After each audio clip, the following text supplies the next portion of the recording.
জীবন কখনো কখনো খুব হঠাৎ থেমে যায়। জগন্নাথ বিশ্ববিদ্যালয়ের তরুণ ছাত্রনেতা হাসিবুর রহমান আমাদের ছেড়ে চলে গেছেন। ভোলা জেলার সাধারণ একটি পরিবার থেকে উঠে আসা এই তরুণ তার স্বপ্ন, তার উদ্যম আর তার লড়াইয়ের জন্য অনেকের কাছে অনুপ্রেরণা হয়ে উঠেছিলেন।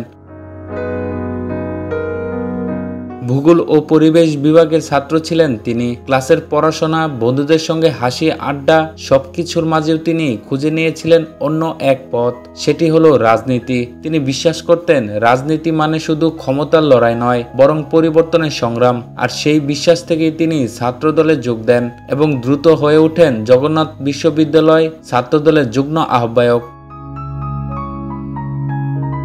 তার সহকর্মীরা বলছেন, হাসিবুর ছিলেন সাহসী, কর্মঠ আর হাসিমুখী একজন মানুষ। তিনি সবসময় চাইতেন বিশ্ববিদ্যালয়ের ছাত্রদলের অধিকার রক্ষা করতে, তাদের পাশে দাঁড়াতে। রাজনীতির মাঠে তিনি ছিলেন নিবেদিত প্রাণ, আর ব্যক্তিগত জীবনে ছিলেন বন্ধুদের আনন্দের কেন্দ্রবিন্দু। কিন্তু 2025 সালের 3 অক্টোবর হঠাৎ করে সব থেমে গেল। খাবারের টেবিল থেকে সরাসরি চলে গেলেন মৃত্যুর অন্ধকারে। ডাক্তাররা বললেন হয়তো হৃদরোগ, কিন্তু মৃত্যুর প্রকৃত কারণ যাই হোক না, হারিয়ে গেলেন এক সম্ভাবনাময় জীবন।